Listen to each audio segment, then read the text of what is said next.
All right, everybody, welcome to another episode of the Fantasy Sports Boss Fantasy Football Podcast. So it is Monday. We have preseason week 2 in the rearview mirror, week 3, and then it is time for the actual games that count. Week 1 of the NFL season will be here before you know it, really, as the summer gets set to wind down. Drive time podcast today. High school football practice started today, 2-a-days, so that's where I'm headed right now. So, want to try to get in some thoughts before I get there, and some, really not a big news day today. Just a couple of items. Of course, Josh Jacobs, the most prominent, which I'm going to get to in a minute. But if you're new to the channel, hit the subscribe button, hit that notification button as well. And, like I said, those who have been asking about the live streams, no, I have not stopped doing live streams. It's just been a little slow lately. Preseason can have its doldrums, the slow moments, really, that, don't behoove me jumping on doing that many live streams. But once the regular season comes, obviously that's going to change big time because you usually have about 3 to 4 live streams a week, and including 2 on Sunday before and after the game. So make sure you're a subscriber so you're around for all of that good stuff. So anyway, as far as today is concerned, the big news of the day was Josh Jacobs. Reports are that he will be back with the team soon and should be ready to go week 1. Now, will he be in uniform week 1? We don't know that, but at worst, if he doesn't meet the physical benchmarks, I guess that's part of the same report about the team bringing him back, he's going to have to meet some benchmarks before he's completely allowed to, fully return to the team. I don't think that's anything really to concern yourself with. I think Jacobs will be on the field week 1. They need him on the field. If you're Josh McDaniels, you've had some people legitimately question your coaching acumen, and he needs all the wins he can get to stave off that chorus, and his best method of doing that is to have his best players on the field, of which Josh Jacobs is one of them. So this is what is going to go into the thinking for McDaniels. Now, those who have had fantasy drafts up to this point really have been going in blind, drafting Jacobs and Jonathan Taylor for that matter. We still don't have any updates on Jonathan Taylor, but at least with Josh Jacobs, that he's going to be, people speeding around here. That Josh Jacobs at least looks like he's going to now be on the field. And let's face it, the guy was a true league winner last year. We all know about the Hall of Fame game situation, myself included, throwing our arms in the air saying, what is Josh McDaniels thinking? They declined his option, his 5th-year option, put him in a Hall of Fame game. Oh, they're showcasing him. Oh, they don't care if he gets hurt. Zamir White's going to be the starter. These were all the things that were being circulated on a little more than a year ago at this time. So, obviously, that turned out to be completely unfounded. Jacobs became the bell cow back and had a spectacular season, both running and catching the football. The Raiders used him without a conscience. They did. I mean, they overworked him, no doubt about it. Jacobs, who's prior to last season, had always missed some time with injury, was nicked up the second half of the year, but he played through it. Give him credit. He played through it. He finished the season, put up monster numbers. He was a fantasy football MVP candidate, PPR dynamo, however you want to classify him. That's what Josh Jacobs was last year. And now the fact that he's going to be back on the field for week 1, where should his draft value now be? Well, prior to this news, he was going in the middle to late portions of round 2 in PPR leagues. Given this news, I think he's going to push up now towards the beginning of round 2. All right, so he's going to probably be more settling into that 14, 16 overall range in PPR leagues. And I think that's a good spot for him to be in. We've talked about the 370 touch curse. Guys who touch the ball that many times, almost in every single instance. This is almost a 100% stat that these guys have either gotten injured or their numbers have fallen off the following season, off such a massive workload. And Jacobs hit that benchmark last year. Just an insane amount of touches. So it stands to reason that his numbers are going to go in the wrong direction. Or he's going to get hurt. And this is a guy who's no stranger to injuries.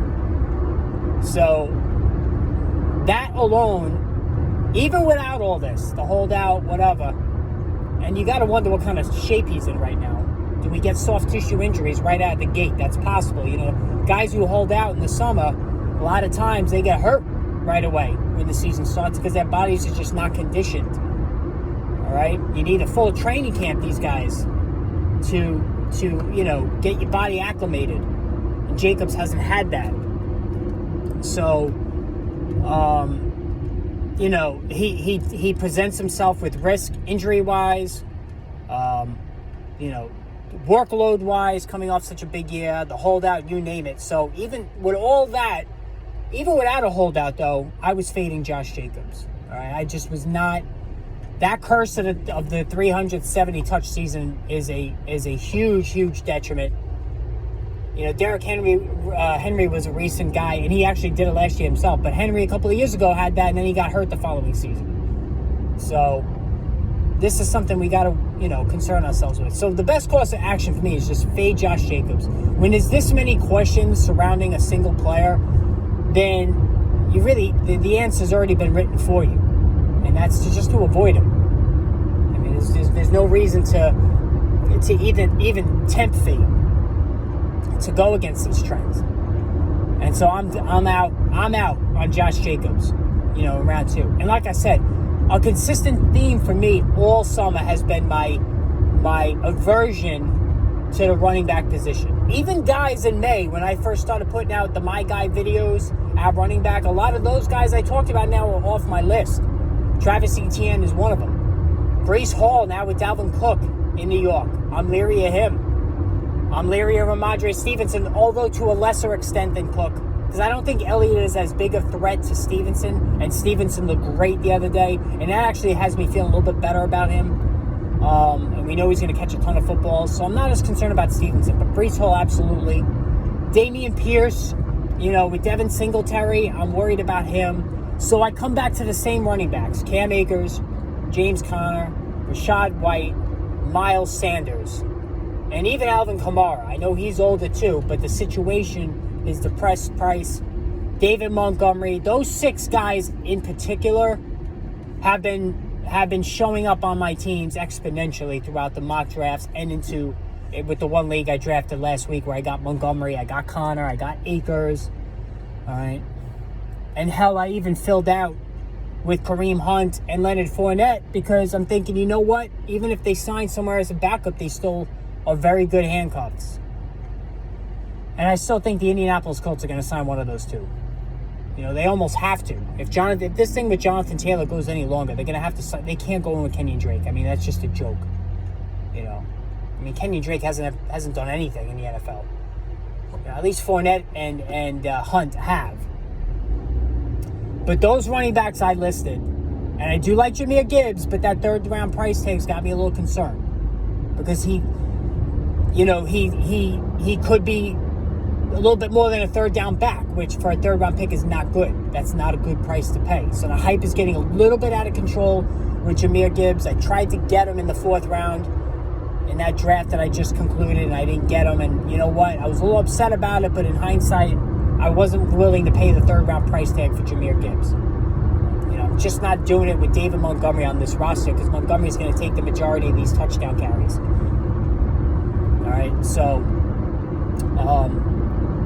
those are the guys. So I'm going to be loading up at wide receiver everywhere else. All right, I'm going to try to get me Darren Waller. You know, I say diversify your teams, right? Well, the one position that you don't have to diversify is tight end. I want Darren Waller on all of my teams. A, I'm a Giant fan. B, he is a tight end, number 1 target on his team. So, these are all good signs for Darren Waller. But, you know, let's go. Let's get this going now. Like, I'm at the point now in preseason where let's get to the season already. You know? Like, come on. The preseason, it just goes on and on and on. And Aaron Rodgers is going to play in the 3rd preseason game. You know, I'm a little nervous about this as a Garrett Wilson owner, and I've already touched on this a number of times, how Garrett Wilson's fantasy football fate is tied to the health of Aaron Rodgers. Because God forbid we get Zach Wilson in there. Oh, my God. you might even have to bench Garrett Wilson in such a scenario with Zach Wilson at quarterback. But, I'm a little nervous. They're going to be playing the Giants. That's always an emotional game here in New York, and that's why I'm doing the show from. When the Giants and the Jets play each other, a lot of injuries happen. Anybody's old enough to remember, Eli Manning getting stitches in his head from taking a shot. I believe that was also the Jason Sehorn game where he tore his ACL returning a kickoff. There's been a lot of, overly heavy hitting, toeing the line kind of deal between these two teams in the preseason. They get up for this game, and it's like the dress rehearsal for the season. So I'm a little nervous about that because this Jets offensive line is a disgrace. I mean, there's no other way to describe it. It's an absolute disgrace. And it's amazing to me. Joe Douglas has done a great job with this team. But here's the thing.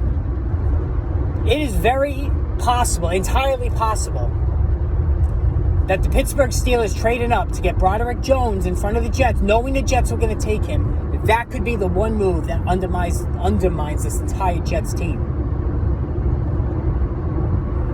Undermines the entire Jets season.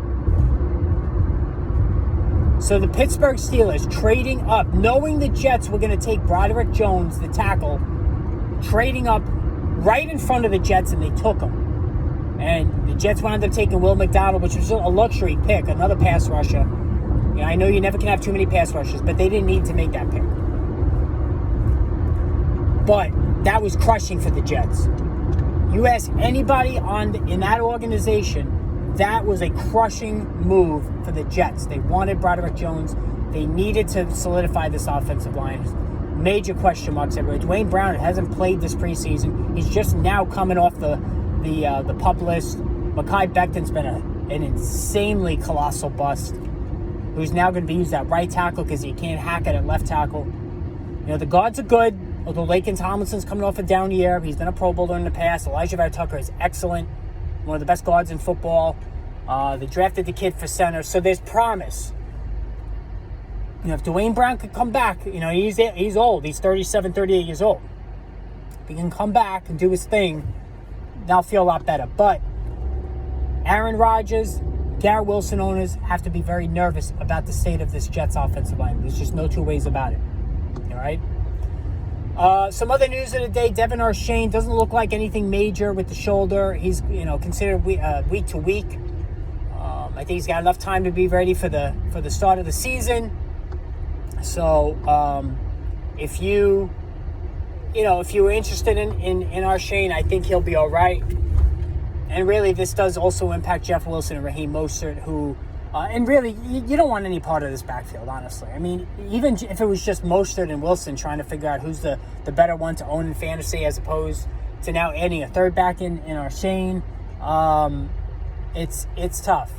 There's one of those backfields you just want to avoid completely.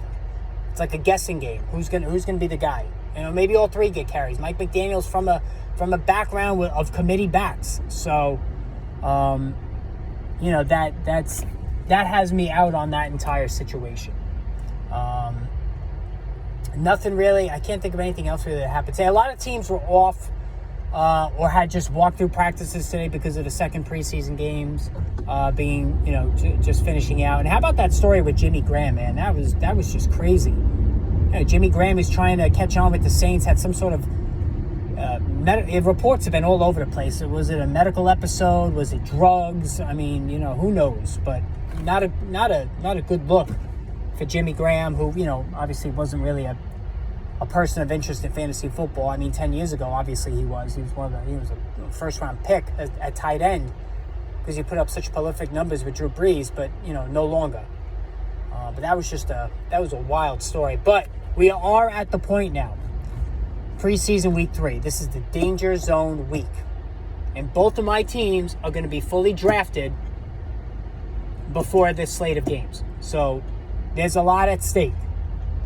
You just know there's going to be one player that's going to go down that's a prime player. It happens every year in the preseason. There's always somebody that goes down. And then you hear the whole, this is why you don't have your draft until later in the season, later in the preseason, or as late as possible in the preseason. I get it. But you got to just cross your fingers and hope that these guys get through it, because that's just tough when you lose a guy. And I brought up constant Julian Edelman, Jordy Nelson, guys, big name guys who have gone down for the season in the preseason, and that's really tough if you've already drafted to recover from that when you lose such a prime player before a regular season snap is even played. So so that's what we're gonna have to be looking for there. But anyway, all right, so short podcast today. Like I said, nothing really going on today. Look for another one tomorrow. Of course, any injury news, I'll be adding some more videos. Also, some regular non-podcast videos. I got some ideas in the works, too, that I'm going to post. So a lot of good stuff coming down the pike. Hit that subscribe button. And until then, I will chat with all of you soon.